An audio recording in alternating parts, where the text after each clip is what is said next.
Space Elevator is a 20-piece band that's sort of it's like my brainchild. That's a mixture of sort of big band jazz and like progressive metal, I guess. It's it's kind of the band that I just throw everything into as far as what I can do as a musician, as a composer, as a producer, as a band leader. Um, I remember I officially started it in 2016 as a bit of an offshoot from a couple pieces I'd written for my graduation recital out of Cap. I graduated in 2014.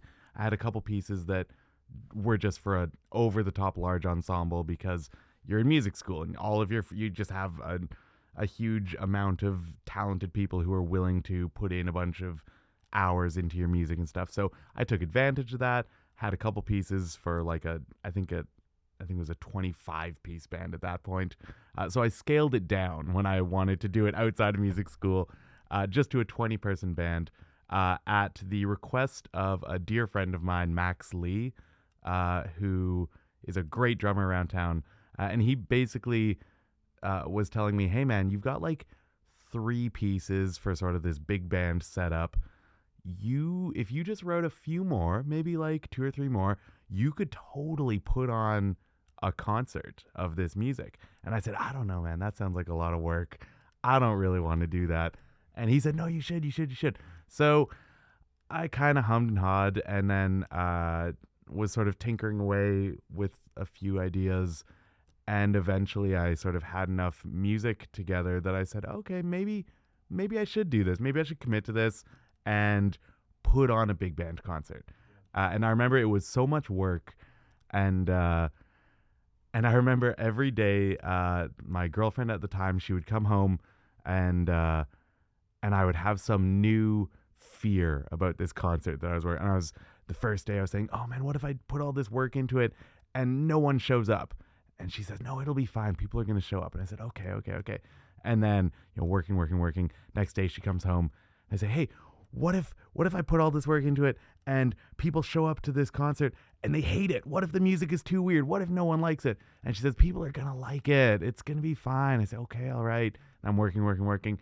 And I remember my ultimate fear with this group was what I eventually settled on for my biggest fear about this first initial Space Elevator concert is, what if I do the concert, it goes really well, a bunch of people show up, they all really like it, and then I become the big band guy, and every time that I want to express myself musically, it means I need to throw a big band concert because that's going to be way too much work. And, the rest is history. That's what happened. Yeah. Our first show was at the Fox Cabaret, and somehow it was a sellout show for our very first concert, which was amazing. I'm super grateful that people showed up and enjoy that music and enjoy that band. But it also means that every time, now people are always going, Mike, when's the next Space Elevator concert? When's the next Space Elevator concert? Yeah. And I mean, I love it because I'm happy that people want to hear the music. At the same time, every time there's a Space Elevator concert, it's like 4 or 5 months of work for me. Yeah. Just, arranging all the music for a 20-person ensemble, promoting all of it because I need to pay everyone on stage. Yeah.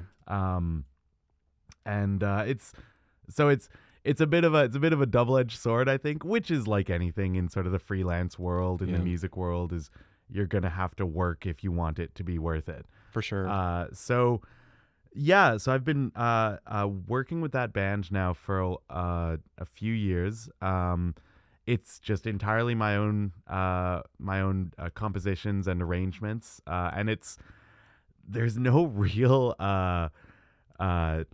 theme to it or anything outside of just whatever I'm feeling in the moment. So a lot of the original music is this kind of mashup of genres and styles and sounds, and then we've done covers of classical pieces. We've done covers of post-rock bands. We've done covers of just straight up blueses and things like that. So it's really all over the place, but it all kind of works under the umbrella of this big a bunch of horns and 2 full drum kits and synthesizers and guitars, and it all just kind of melds together somehow. March 23rd, I'm going to be putting on a concert at the Rio Theatre with my group Space Elevator.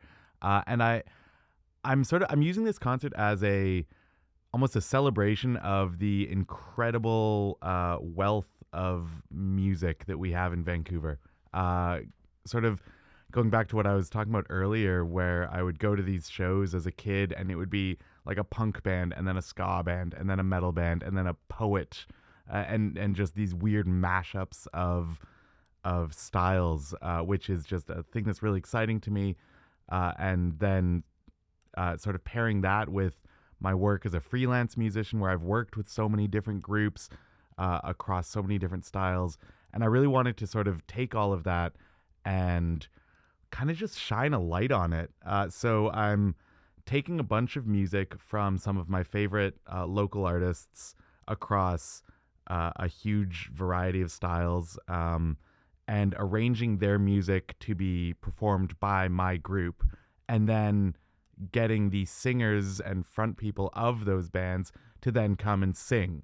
So it would be taking a song from, let's say, this local sort of funk rock band called Rain City, taking one of their songs and arranging it for Space Elevator in our typical kind of like jazz rock style, and then getting the two singers of that band to then come up on stage with us and perform with us. Nice. So I'm doing that with it's all over the place. I've got Missy D, who's an incredible rapper and singer. I've got Don Pemberton, who is a local legend of a soul and R&B singer. Yeah. I've got Lita from the Hallowed Catharsis, which is this local sort of technical death metal band. I've got the singer from Ninja Spy. I've got Cobra Ramon, Leo D.E. Johnson from Old Soul Rebel and High Society. I've got Teo and Tom from Five Alarm Funk. Nice. It's all over the place. It's just going to be a night of, here's a rock song, here's a hip hop song, here's a funk song, here's one of our weird jazz original pieces. Just really, for me, I think one of the coolest things about being a musician is being able to experience so many different types of music, so many different just musical worlds. Totally. And I really want to celebrate that. Yeah. And I mean, also it's a bit of a shameless, promotion for my gig and for my band, where I can say, hey, all these famous singers, but come hear my weird jazz band. Yeah, of course. Yeah, absolutely. Bit of a shameless publicity stunt.